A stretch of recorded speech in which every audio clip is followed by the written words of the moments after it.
Friends, welcome back to my channel. Kunjus വ്ലോഗിൻ്റെ പുതിയൊരു വീഡിയോയിലേക്ക് എല്ലാവർക്കും സ്വാഗതം. അപ്പോൾ ഞാനിന്നിവിടെ വന്നിരിക്കുന്നത് കുറച്ച് തക്കാളി ചോറ് ഉണ്ടാക്കുന്ന റെസിപ്പി ആയിട്ടാണ്.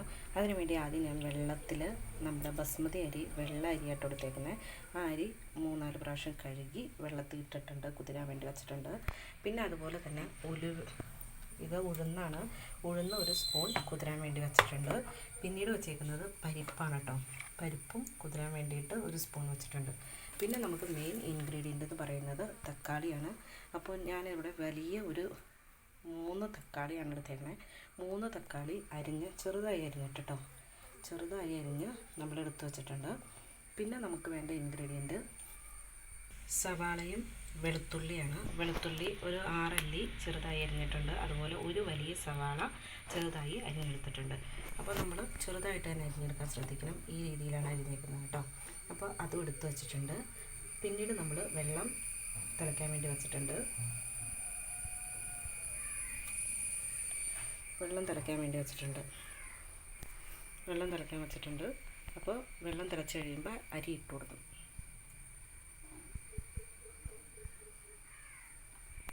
റൈസിലേക്ക് ആവശ്യത്തിന് കുറച്ച് ഉപ്പ് കൂടി ചേർത്ത് കൊടുക്കുക.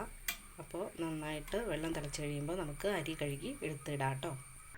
ഓൾറെഡി നമ്മൾ അരി കഴുകി ഒരു പാത്രത്തിൽ വാലാൻ വേണ്ടി വെച്ചിട്ടുണ്ട്.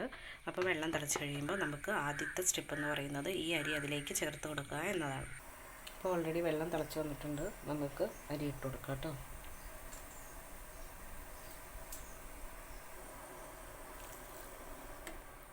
അപ്പം നമ്മൾ അരി ഇട്ട് കൊടുക്കുന്നുണ്ട്. അപ്പോൾ അരി നമ്മളിട്ടു, എന്നിട്ടൊന്ന് ഇളക്കി കൊടുക്കാം കേട്ടോ. ഇളക്കി കൊടുത്തിട്ടുണ്ട്. ഇനി അവിടെ ഇരുന്നൊരു 90% ചോറ് വേവുക. ഇല്ലെങ്കിൽ അതിൽ കൂടുതൽ വെന്ത് കഴിഞ്ഞാൽ നമുക്ക് ചോറൊട്ടി പിടിക്കാനുള്ള സാധ്യതയുണ്ട്. അതുകൊണ്ടൊരു 90% വെന്ത് കഴിയുമ്പോൾ നമുക്കത് കോരിയെടുക്കാം.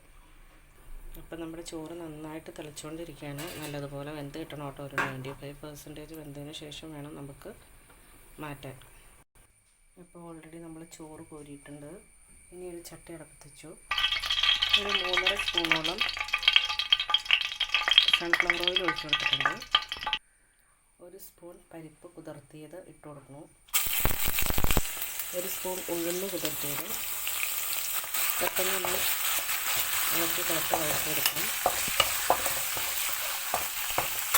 അപ്പോൾ തന്നെ ഇട്ട് കൊടുക്കണം കേട്ടോ. പരിപ്പ് ഇട്ടാൽ ഉടനെ തന്നെ ഉഴുന്ന് ഇട്ട് കൊടുക്കണം. ഇതേ കരിഞ്ഞു പോകാനുള്ള സാധ്യത വളരെ കൂടുതലാണ്. കുറച്ച് കറിവേപ്പില ചേർത്ത് കൊടുക്കാം.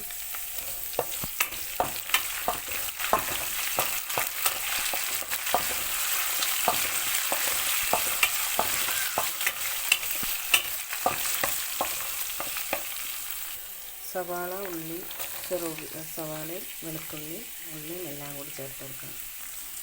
എല്ലാം കൂടി ഇളക്കി മിക്സ് ചെയ്ത് കൊടുക്കാം. ഇനി നമുക്ക് നമ്മുടെ മെയിൻ ഇൻഗ്രീഡിയൻ്റ് ആയിട്ടുള്ള തക്കാളി ചേർത്ത് കൊടുക്കാം.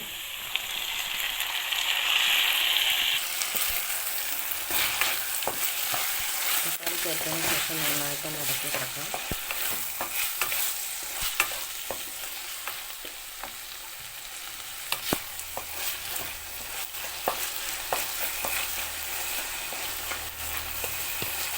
ഇനി ആവശ്യത്തിനുള്ള ഉപ്പ് ചേർത്ത് കൊടുക്കണം.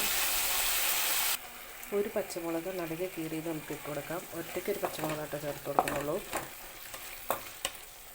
2 വറ്റൽമുളക് മുറിച്ചത് ഇട്ട് കൊടുക്കുന്നുണ്ട്. അതുകൂടി കൊടുത്തിട്ട് നമുക്ക് നന്നായിട്ട് ഒന്നുകൂടി ഇളക്കി കൊടുക്കാം.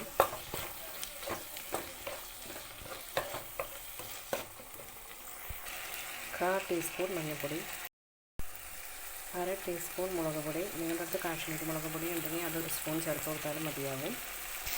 ഈ പൊടികളുടെ എല്ലാം പച്ചമണം പോകുന്നത് വരെ നമ്മളൊന്ന് ഒരു 2 മിനിറ്റ് ഇളക്കി കൊടുക്കാം. നല്ലതുപോലെ ഇളക്കി കൊടുക്കുക. ഇനി നമുക്ക് ഒരു 1/2 കപ്പ് വെള്ളം ഒഴിച്ചു കൊടുക്കാം. ഈ വെള്ളം തിളയ്ക്കുന്നത് വരെ നമ്മൾ ഉള്ളിലിട്ട് കുക്കാക്കി എടുക്കണം. നന്നായി തിളച്ച് കിട്ടുന്നത് വരെ. അപ്പോൾ നല്ലതുപോലെ തിളച്ചതിന് ശേഷം നമുക്ക് തീ സിമ്മിലിട്ടിട്ട് നമുക്ക് ഈ വെള്ളം പറ്റുന്നത് വരെ ഇതുപോലെ ഇളക്കി കൊടുക്കണം. ഇടയ്ക്കിടയ്ക്ക് ഇളക്കി കൊടുക്കണം കേട്ടോ. അപ്പോഴേക്കും നമുക്ക് നന്നായി തക്കാളി വെന്ത് നല്ല ടേസ്റ്റായി കിട്ടും കേട്ടോ.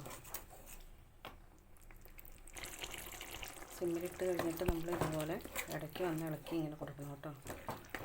ഇടയ്ക്ക് ഇളക്കി കൊടുത്ത് ഇങ്ങനെ വെള്ളം വറ്റിച്ച് വേവിച്ചെടുക്കണം. അപ്പോൾ എണ്ണ ഇതുപോലെ തിളഞ്ഞ് വരണം. തിളഞ്ഞ് വന്ന് ഇത് ഇച്ചിരിയോടെ ഒന്ന് ആയി കിട്ടിക്കഴിഞ്ഞാൽ നമുക്കിതിലേക്ക് നമ്മുടെ റൈസ് ഇട്ട് കൊടുക്കാം. അപ്പോൾ നമുക്ക് വെള്ളമൊക്കെ പറ്റി വന്നിട്ടുണ്ട്. ഇനി നമുക്ക് നമ്മുടെ റൈസ് ഇട്ട് കൊടുക്കാം കേട്ടോ. നമുക്ക് പയ്യെ റൈസ് ഇട്ട് കൊടുക്കത്തിലേക്ക്. അപ്പം നമ്മളങ്ങനെ റൈസ് ഇട്ട് കൊടുത്തിട്ടുണ്ട്. ഇനി നമുക്ക് ഈ റൈസ് വച്ച് ഇതിൽ ഇളക്കി എടുക്കണം. ഒരു മരത്തിൻ്റെ തവി വെച്ച് ഇളക്കുന്നതാണ് എപ്പോഴും ബെറ്റർ കേട്ടോ. കാരണം എന്നാന്ന് വെച്ച് കഴിഞ്ഞാൽ നമുക്ക് ആ മരത്തിൻ്റെ തവിയാണെങ്കിൽ ഇത് പെട്ടെന്ന് ചോറ് പൊട്ടിപ്പോകാതിരിക്കാൻ സഹായിക്കും കേട്ടോ. അതായത് ചോറൊക്കെ ഉടഞ്ഞു പോകാതിരിക്കും. അപ്പോൾ നല്ലതുപോലെ ഇളക്കി കൊടുക്കണം. അപ്പോൾ ഇത്രയേ ഉള്ളൂ നമ്മുടെ തക്കാളി ചോറിൻ്റെ റെസിപ്പി എന്ന് പറയുന്നത്. അപ്പോൾ നിങ്ങളെല്ലാവരും ട്രൈ ചെയ്ത് നോക്കണം. നിങ്ങളിങ്ങനെ ഉണ്ടാക്കാറുണ്ടെങ്കിൽ അത് താഴെ കമൻറ്റ് ചെയ്യുക. ഉണ്ടാക്കാറില്ലെങ്കിൽ ഉറപ്പായിട്ടും ട്രൈ ചെയ്ത് നോക്കിയിട്ട് ഫീഡ്ബാക്ക് അറിയിക്കാൻ മറക്കരുത്. നമ്മുടെ വീഡിയോ ഇഷ്ടപ്പെട്ട് കഴിഞ്ഞാൽ ലൈക്ക് ചെയ്യാനും ഷെയർ ചെയ്യാനും കമൻറ്റ് ചെയ്യാനും ആരും മറന്നു പോകരുത് കേട്ടോ. അപ്പോൾ ഇന്നത്തെ ഒരു തക്കാളി ചോറിൻ്റെ റെസിപ്പി കഴിഞ്ഞു. അപ്പോൾ ഇതുപോലത്തെ നല്ല റെസിപ്പിയായിട്ട് ഇനിയും കാണാം. അതുവരെ bye. Thank you for watching.